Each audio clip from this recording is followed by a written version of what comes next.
K M. ജോർജൻ, ഗുരുക്കന്മാരെ, വൈദികരെ വന്നു ചേർന്നിരിക്കുന്ന ഏവരും, ഗ്രിഗറി ഓഫ് നീസായുടെ വേദവ്യാഖ്യാന രീതിശാസ്ത്രമാണ് ഇന്ന് ഇവിടെ അവതരിപ്പിക്കുവാനായി ആഗ്രഹിക്കുന്നത്. നമുക്കെല്ലാവർക്കും അറിയാവുന്നതുപോലെ കപ്പദോക്യൻ പിതാക്കന്മാരിൽ ഒരുവനാണ് ഗ്രിഗറി ഓഫ് നീസ. അദ്ദേഹത്തിൻ്റെ ജ്യേഷ്ഠനാണ് വലിയ മാർ ബസേലിയോസ്. അദ്ദേഹത്തിന്റെ ജ്യേഷ്ഠനായ വലിയ മാർ ബസേലിയോസിന്റെ സുഹൃത്താണ് ഗ്രിഗറി ഓഫ് നാസിയാൻസസ് എന്ന് പറയുന്ന ഗ്രിഗറി ഓഫ് തിയോളജി. ഇവരിൽ ഗ്രിഗറി ഓഫ് നീസ വളരെയധികം വേദശാസ്ത്രപരമായ കാര്യങ്ങൾ എഴുതിയിട്ടുണ്ട് എന്ന് നമുക്കറിയാം. അദ്ദേഹത്തിന്റെ വേദവ്യാഖ്യാനങ്ങളും വളരെയധികം പ്രധാനപ്പെട്ടതാണ്. മറ്റ് സഭാപിതാക്കന്മാരെ പോലെ, അതായത് ജോൺ ക്രിസോസ്റ്റമോ, ഒറിഗനെ പോലെയൊക്കെ അദ്ദേഹം കമന്ററികൾ, വേദപുസ്തകത്തിന്റെ ഒരു പുസ്തകം മുഴുവനുമായിട്ട് ഒരു കമന്ററി എന്ന നിലയിൽ അധികം എഴുതിയിട്ടില്ല. എന്നാൽ ഗ്രിഗറി ഓഫ് നീസായുടെ വേദവ്യാഖ്യാനങ്ങൾ ഉള്ളത് പ്രസംഗങ്ങളായും എഴുത്തുകളുമായിട്ടാണ് ഉള്ളത്. അതിൽ വളരെ പ്രശസ്തമായതാണ് അദ്ദേഹത്തിന്റെ എഴുത്തുകളിൽ ഏറ്റവും അറിയപ്പെടുന്നത്, പ്രശസ്തമായത് എന്ന് പറയുന്നത് ഉത്തമഗീതത്തെ കുറിച്ച് അദ്ദേഹം നടത്തിയിട്ടുള്ള പ്രസംഗങ്ങളാണ്. അതേപോലെ തന്നെ സഭാപ്രസംഗം, എക്ലീസിയാസ്റ്റിസിനെ കുറിച്ച് അദ്ദേഹം നടത്തിയിട്ടുള്ള പ്രസംഗങ്ങൾ, അതേപോലെ തന്നെ ബിയാറ്റിറ്റ്യൂഡ്സിനെ കുറിച്ച്, മത്തായിയുടെ സുവിശേഷം 5-ാം അധ്യായത്തിൽ പറഞ്ഞിരിക്കുന്ന ഭാഗ്യവാന്മാർ എന്ന് പറയുന്നതിനെ കുറിച്ച് അദ്ദേഹം നടത്തിയിട്ടുള്ള 8 പ്രസംഗങ്ങൾ. എന്നാൽ അതേപോലെ തന്നെ ഇതെല്ലാം പ്രസംഗങ്ങളായിട്ടാണെങ്കിലും അദ്ദേഹം എഴുതിയ ചില വേദവ്യാഖ്യാനങ്ങളുണ്ട്. അതിൽ നമുക്ക് എല്ലാവർക്കും സുപരിചിതമായതാണ് മോശയുടെ ജീവിതം, ലൈഫ് ഓഫ് മോസസ് എന്ന് പറയുന്ന മോശയെ കുറിച്ച് ഉള്ള മുഴുവൻ കാര്യങ്ങളുമല്ല, എക്സോഡസ് മുഴുവനുമല്ല, എന്നാൽ പ്രധാനപ്പെട്ട ടെക്സ്റ്റുകൾ, മോശയുമായി ബന്ധപ്പെട്ട് നിൽക്കുന്ന ചില ടെക്സ്റ്റുകളെ തെരഞ്ഞെടുത്തുകൊണ്ട് അദ്ദേഹം നടത്തിയിരിക്കുന്ന ഒരു വ്യാഖ്യാനമാണ്. അതൊരു എഴുത്തായിട്ടാണുള്ളത്. അതേപോലെ തന്നെ ഒരു കമന്ററി എന്ന നിലയിൽ പൂർണ്ണമായി ഒരു കമന്ററി എന്ന് പറയാൻ പറ്റില്ല എങ്കിൽ പോലും, എന്നാൽ സങ്കീർത്തനത്തെ മുഴുവനായും അദ്ദേഹം സ്പർശിച്ചുകൊണ്ട് എഴുതിയിരിക്കുന്ന ഒന്നാണ് ഇൻസ്ക്രിപ്ഷൻസ് ഓഫ് ദ സാംസ് എന്ന് പറയുന്നത്. അത് സങ്കീർത്തനത്തിന്റെ തലവാചകങ്ങളെ കുറിച്ചുള്ള വ്യാഖ്യാനമാണ് ഗ്രിഗറി ഉദ്ദേശിച്ചിരിക്കുന്നത് എങ്കിലും സങ്കീർത്തനം 5 ഭാഗങ്ങളായി ആണ് തിരിച്ചിരിക്കുന്നത് എന്നും ആ 5 ഭാഗങ്ങളിലെ തലവാചകങ്ങളെയൊക്കെ അദ്ദേഹം വ്യാഖ്യാനിക്കുന്നുണ്ട് എങ്കിലും സങ്കീർത്തനത്തെ കുറിച്ച് ഒരു പൂർണ്ണമായ ഒരു വ്യാഖ്യാനം അതിൽ ഉണ്ട് എന്ന് വേണമെങ്കിൽ പറയാം. അദ്ദേഹത്തിന്റെ ഒരു കമന്ററി എന്ന നിലയിൽ പലരും മനസ്സിലാക്കുന്നത് അതാണ്. ഇവിടെ നമ്മൾ ശ്രദ്ധിക്കേണ്ട ഒരു കാര്യം, ഗ്രിഗറി ഓഫ് നീസ ഉപയോഗിച്ചിരിക്കുന്ന പല പിതാക്കന്മാരെ പോലെയും അദ്ദേഹം ഉപയോഗിച്ചിരിക്കുന്നത് ഗ്രീക്ക് പഴയ നിയമമാണ്. അതുകൊണ്ട് തന്നെ നിങ്ങൾ ആരെങ്കിലും ഈ ടെക്സ്റ്റ് വായിക്കുകയാണെന്നുണ്ടെങ്കിൽ, അതായത് ഈ ഇൻസ്ക്രിപ്ഷൻസ് ഓഫ് ദ സാംസ് എന്ന് പറയുന്ന അദ്ദേഹത്തിന് ഓൺലൈനിൽ ചിലർക്ക് ലഭ്യമാണ്. അതിൽ നമ്മൾ കാണുന്നത് ചില തലവാചകങ്ങൾ കൂടുതലായിട്ടുണ്ട്. അദ്ദേഹം പറയുന്നത് എബ്രായക്കാർക്ക് അത് ഒരു ക്രിസ്തുവുമായി ബന്ധപ്പെട്ടതായതുകൊണ്ട് എബ്രായ കഥപുസ്തകത്തിൽ അത് ഇല്ല. അതുകൊണ്ട് ഗ്രീക്ക് സെപ്റ്റുവജന്റിന് ചില തലവാചകങ്ങൾ, ട്രീറ്റീസിന് മീൻസ് അതിന്റെ ഇൻസ്ക്രിപ്ഷൻസ് അധികമായിട്ടുണ്ട്. അതും ഗ്രിഗറി ഇതിനകത്ത് വ്യാഖ്യാനിച്ചിട്ടുണ്ട്. ഇത്രയും കാര്യങ്ങളാണ് അദ്ദേഹത്തിന്റെ എഴുത്തുകളെ കുറിച്ച് നമുക്ക് പറയാനായിട്ട്. ഇനി ഈ വ്യാഖ്യാനത്തിന്, പ്രത്യേകിച്ച് വേദവ്യാഖ്യാനത്തിന്, ഈ ഗ്രിഗറി ഒരു ഗ്രീക്ക് റെറ്ററിക്കിൽ വളരെയധികം പ്രാവീണ്യം നേടിയിട്ടുള്ള ഒരാളായിരുന്നു. ഗ്രിഗറിയുടെ സഹോദരനും അങ്ങനെയാണ്, ഗ്രിഗറിയുടെ പിതാവും അങ്ങനെയായിരുന്നു എന്ന് പറയുന്നു. അപ്പം അദ്ദേഹത്തിന് ഈ ഗ്രീക്കുകാരുടെ പല വ്യാഖ്യാന രീതികളും അദ്ദേഹം ഉപയോഗിച്ചിട്ടുണ്ട്. നമുക്ക് എല്ലാവർക്കും അറിയാവുന്നതുപോലെ ഗ്രിഗറി ഓഫ് നീസ ഒരു അലക്സാൻഡ്രിയൻ സ്കൂളിന്റെ പ്രതിനിധിയാണ്. നിങ്ങളുടെ ഇവിടെ ഇരിക്കുന്ന എല്ലാവർക്കും അറിയാമായിരിക്കാം, എന്നാലും ഒരു അടിസ്ഥാനപരമായ ഒരു അറിവ് എന്നുള്ള നിലയിൽ ഞാൻ പറയുന്നു. അലക്സാൻഡ്രിയൻ സ്കൂൾ അലിഗോറിക്കൽ ഇന്റർപ്രിട്ടേഷൻ ആണ് നടത്തിയിരുന്നത് എന്നും ആന്റിയോക്യൻ സ്കൂൾ ലിറ്ററൽ ഇന്റർപ്രിട്ടേഷൻ ആണ് നടത്തിയിരുന്നത് എന്നും ആണ് പറയുന്നത് എങ്കിലും, ഇവർ രണ്ടുപേരിലും പിതാക്കന്മാരുടെ എഴുത്തുകൾ നമ്മൾ നോക്കുക, അവരുടെ വ്യാഖ്യാനങ്ങൾ നമ്മൾ ശ്രദ്ധിക്കുകയാണെങ്കിൽ ഇവർ ഈ രണ്ടും ഉപയോഗിച്ചിട്ടുണ്ട്. ലിറ്ററൽ ഇന്റർപ്രിട്ടേഷനും ഉണ്ട്, അലിഗോറിക്കൽ ഇന്റർപ്രിട്ടേഷനും ഉണ്ട്. ഗ്രിഗറി അപ്പം ഈ അലക്സാൻഡ്രിയൻ സ്കൂളിന്റെ ഭാഗമാണ്, അലിഗോറിക്കൽ ഇന്റർപ്രിട്ടേഷന്റെ ഭാഗമാണ്.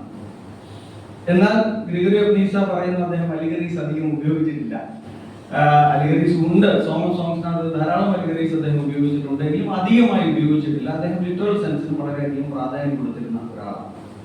ഗ്രിഗറി ഓഫ് നീസ അദ്ദേഹത്തിന്റെ വ്യാഖ്യാനങ്ങൾ കൊടുത്തിരിക്കുന്ന ചില ടെക്നിക്സ്, ഉപയോഗിച്ചിരിക്കുന്ന ചില ടെക്നിക്സുകൾ മാത്രം നിങ്ങളുമായി പങ്കുവയ്ക്കാനായിട്ട് ആഗ്രഹിക്കുകയാണ്. ഒന്നാമത്തേത് അക്ലൂത്തിയ എന്നുള്ളതാണ്. അക്ലൂത്തിയ ക്രമം എന്ന് വേണമെങ്കിൽ നമുക്കത് പറയാം. ഈ അക്ലൂത്തിയ എന്നുള്ളത് പുതിയ നിയമം പഠിച്ചിട്ടുള്ള പുതിയ നിയമം പഠിതാക്കൾക്ക് അറിയാവുന്നതാണ്. എന്നെ അനുഗമിപ്പിൻ എന്ന് കർത്താവ് പറഞ്ഞപ്പോൾ ഉപയോഗിച്ചിരിക്കുന്ന വാക്ക് അക്ലൂത്തിയാണ്. ഫോളോ എന്നാണ് അതിന്റെ അർത്ഥം. പക്ഷെ അതിന് ക്രമപ്പെട്ടുകൂടെ ഒരു അർത്ഥമുണ്ട്. ഗ്രിഗറി ഓഫ് നീസ ഇത് അദ്ദേഹത്തിന്റെ തിയോളജിക്കൽ എഴുത്തുകളിലും വേദശാസ്ത്രപരമായ എഴുത്തുകളിലും ഈ ക്രമം എന്ന വാക്ക് ഉപയോഗിച്ചിട്ടുണ്ട്, അക്ലൂത്തിയ ഉപയോഗിച്ചിട്ടുണ്ട്.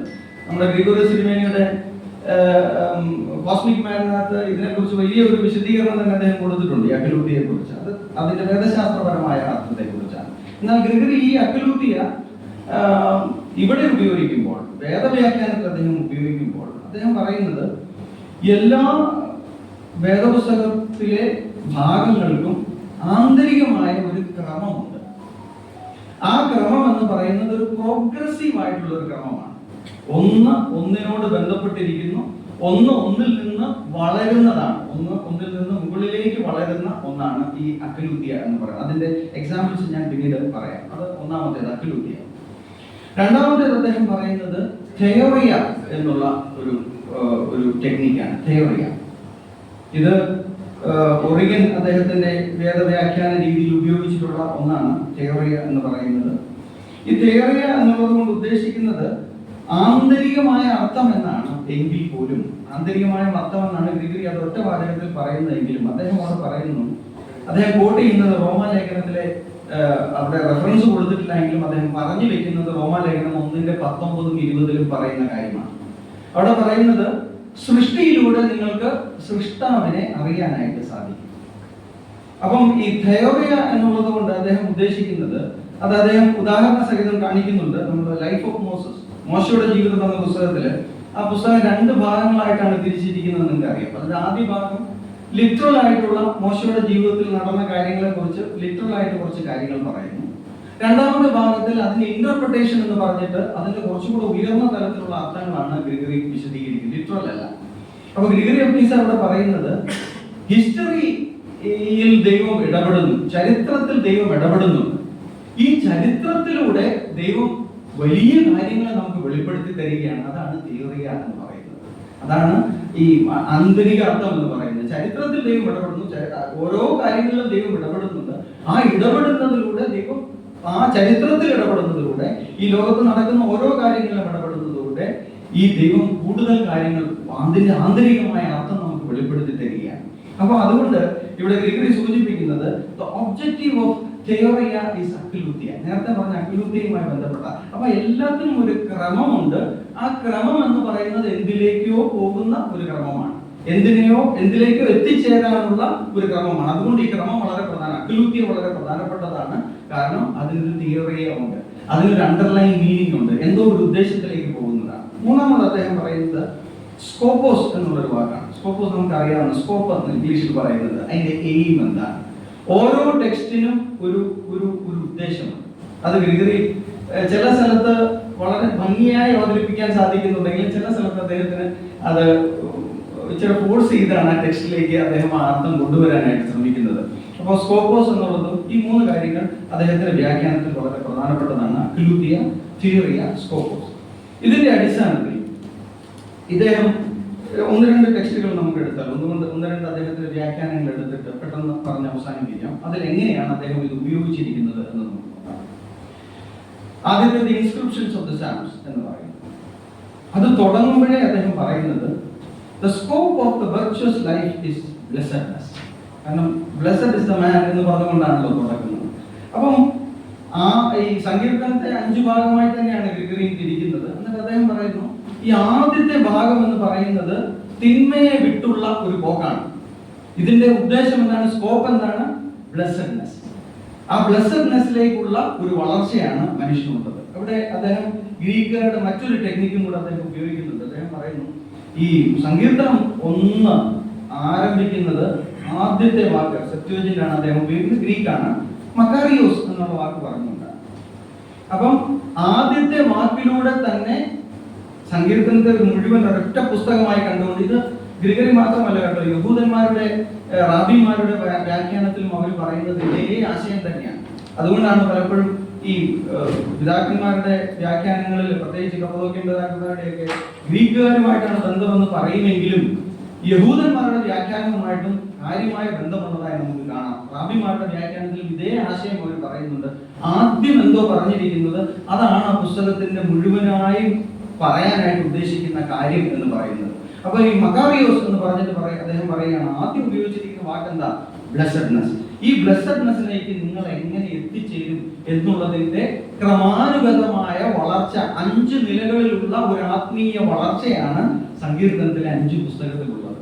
ഓരോ നിലയിലൂടെ നിങ്ങൾ വളർന്ന് ആദ്യം ഒരു നിങ്ങൾ തിന്മയെ വിടണം, അല്ലെ? ദുഷ്ടന്മാരുടെ ആലോചന പ്രകാരം നടക്കാതെ ഇരിക്കുന്നവനാണ് ഭാഗ്യവാൻ. അപ്പൊ ആ തിന്മയെ വിട്ടുകൊണ്ട് പിന്നെ അതിന്റെ ഓരോ 5 സ്റ്റേജിലും അദ്ദേഹം 5 അർത്ഥങ്ങൾ കൊടുക്കുന്നുണ്ട്.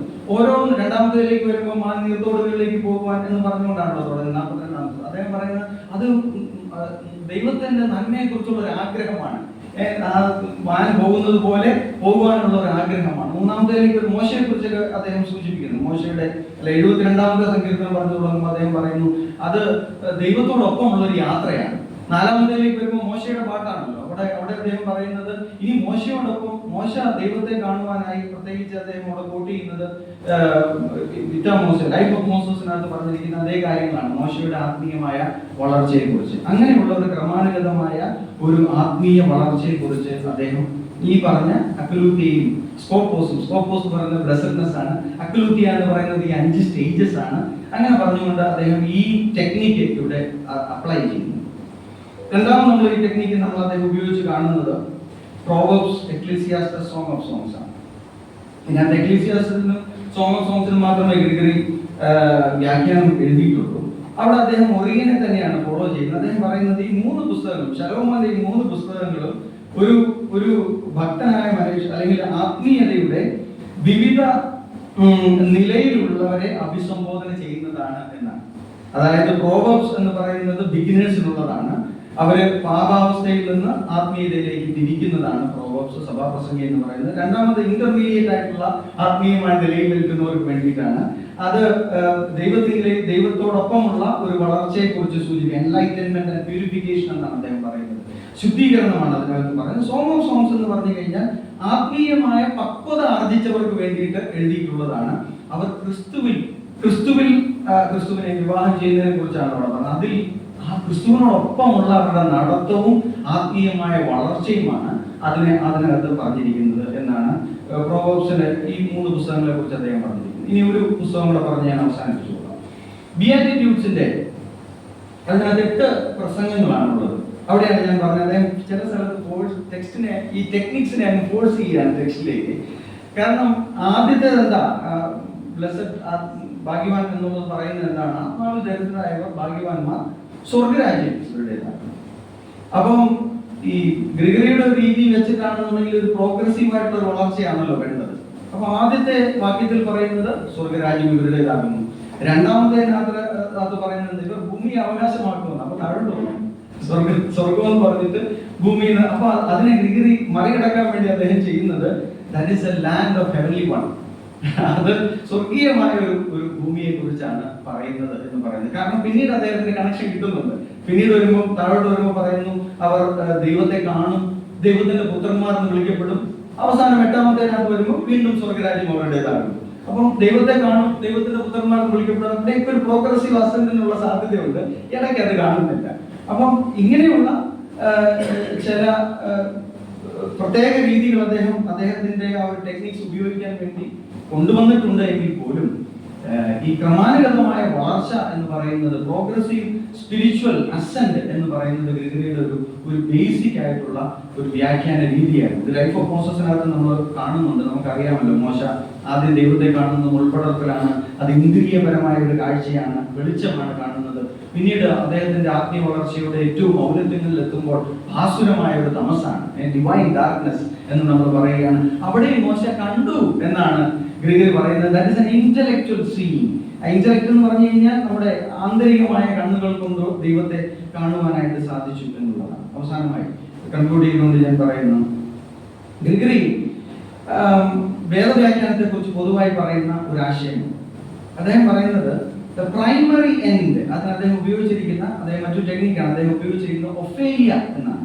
ഒഫേലിയ എന്ന് പറഞ്ഞാൽ യൂട്ടിലിറ്റി എന്നാണ് അർത്ഥം. The primary end of the explanation of the secret scripture must be the manifestation of the moral utility. എല്ലാവർക്കും ഒരു ധാർമ്മികമായ ഒരു ഉപദേശം കൊടുക്കാൻ സാധിക്കുക എന്നുള്ളതാണ് വേദവ്യാഖ്യാനത്തിന്റെ അടിസ്ഥാനപരമായ ലക്ഷ്യം. അത് നിങ്ങൾക്ക് വാച്യാർ ലിറ്ററൽ സെൻസ് ലഭിച്ചാൽ ഓക്കെ, ഇല്ല എങ്കിൽ നിങ്ങൾ അതിന്റെ ആന്തരികമായ അർത്ഥത്തിലേക്ക് ആഴ്ന്ന് ചെല്ലുവാനായിട്ട് നിങ്ങൾ ശ്രമിക്കണം എന്നാണ്. അവിടെയാണ് ഈ ഞാൻ പറഞ്ഞ ആന്റിയോക്യൻസും അലക്സാണ്ട്രിയൻസുമായിട്ട് എപ്പോഴും ഒരു തർക്കം നടക്കുന്നത്. ഇവർ അലിഗോറിക്കൽ മാത്രമേ ഉള്ളൂ, ഇവർ ലിറ്ററൽ മാത്രമേ ഉള്ളൂ എന്ന് പറയുമ്പോൾ ഗ്രീക്ക് പറയാനല്ല, ഞാൻ ലിറ്ററൽ സെൻസ് ഉപയോഗിക്കുന്നുണ്ട്, പക്ഷെ ലിറ്ററൽ സെൻസിന് ഇല്ല എങ്കിൽ ഞാൻ അതിന്റെ അടുത്ത തലത്തിലേക്ക് പോകുവാനായിട്ട് ശ്രമിക്കും എന്നുള്ളതാണ് അദ്ദേഹം പറയുന്നത്. ഇത് നമുക്ക് തീർച്ചയായും വളരെ ഇൻസ്പിറേഷൻ നൽകുന്ന ഒന്നാണ് ഗ്രിഗറി ഓഫ് നീസയുടെ വേദവ്യാഖ്യാനങ്ങൾ, പ്രത്യേകിച്ച് സങ്കീർത്തനത്തെ കുറിച്ചുള്ളത്. അത് നമ്മൾക്ക് വായിക്കാനായിട്ട് സാധിക്കുന്നുവെങ്കിൽ കൂടുതൽ പഠനത്തിന് വിധേയമാക്കാൻ നല്ലതായിരിക്കും എന്ന് കരുതുന്നു.